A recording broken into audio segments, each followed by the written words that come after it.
You were fighting for your presidency, and you were fighting, as you saw it, against political enemies. Absolutely. Right through. And that was what it was about. It wasn't as I saw it, sir. We had several years of evidence. We had several years of evidence. Kenneth Starr would not be allowed to be a prosecutor against me as a defendant in any decent court in the land. You obviously let me just say this.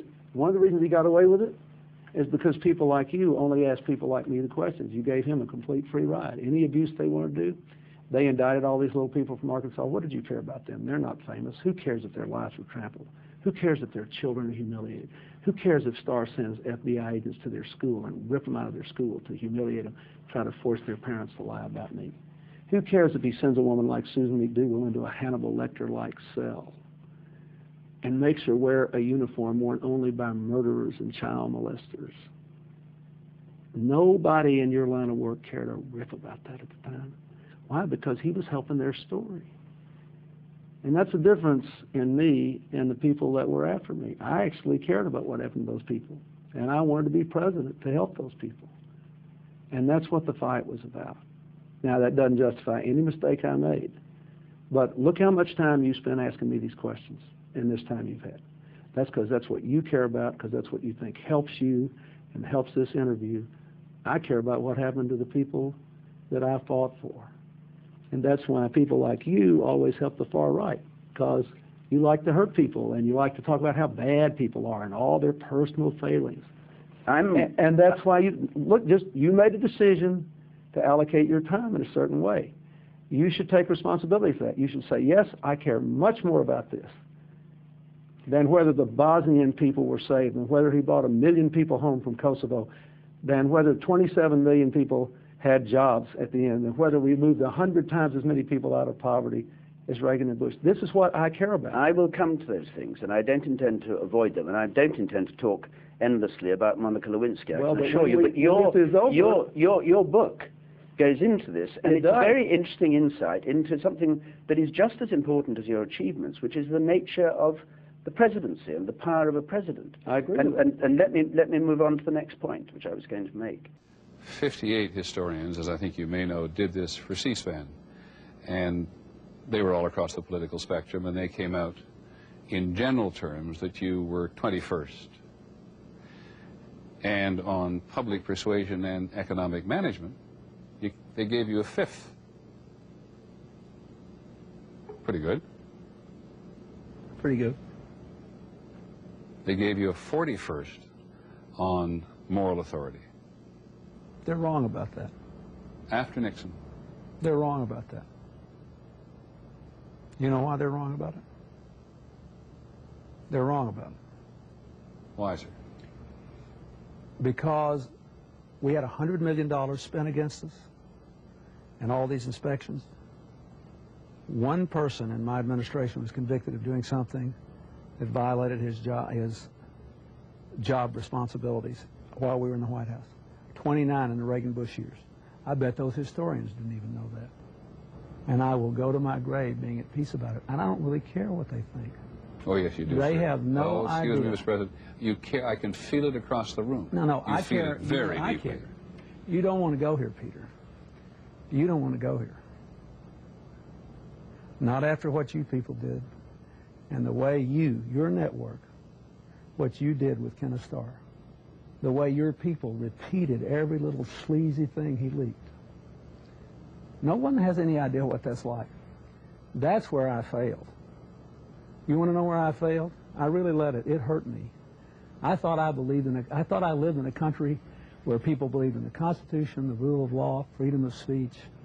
You never had to live in a time when people you knew and cared about were being indicted, carted off to jail, bankrupted, ruined, because they were Democrats and because they would not lie.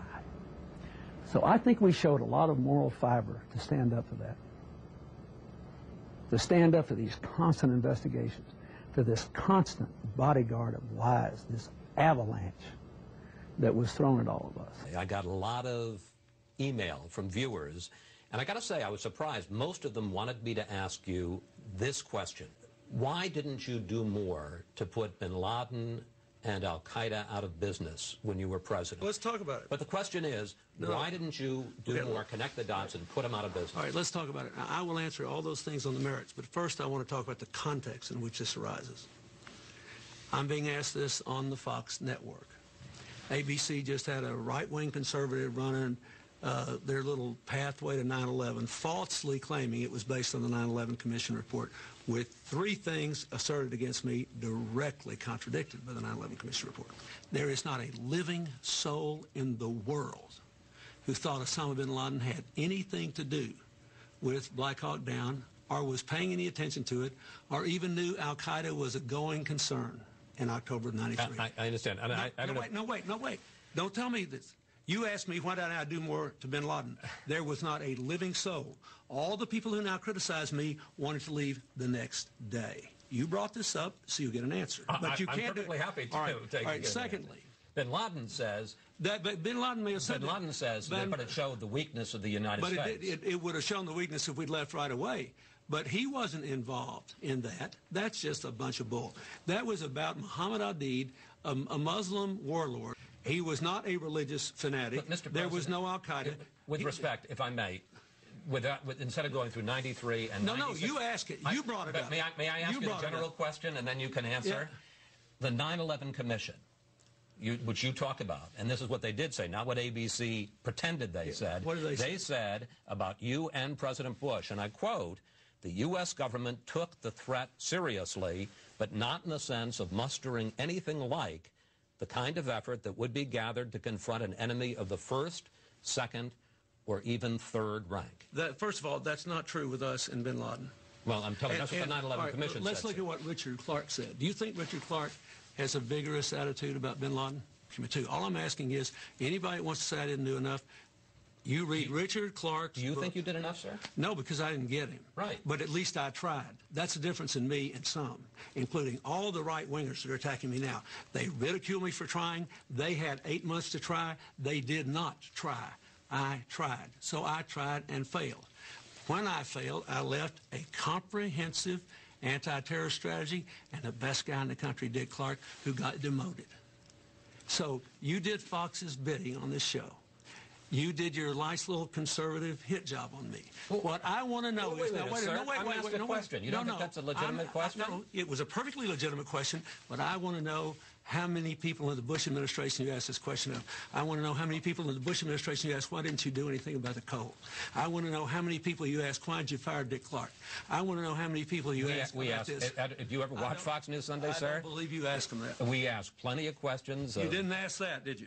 Tell about the truth, the USS Cole? Tell the truth, Chris. With Iraq and Afghanistan, there's plenty of stuff to ask. Did you ever ask that? You set this meeting up because you're going to get a lot of criticism from your viewers because Rupert Murdoch supported my work on climate change. And you came here under false pretenses and said that you'd spend half the time talking about,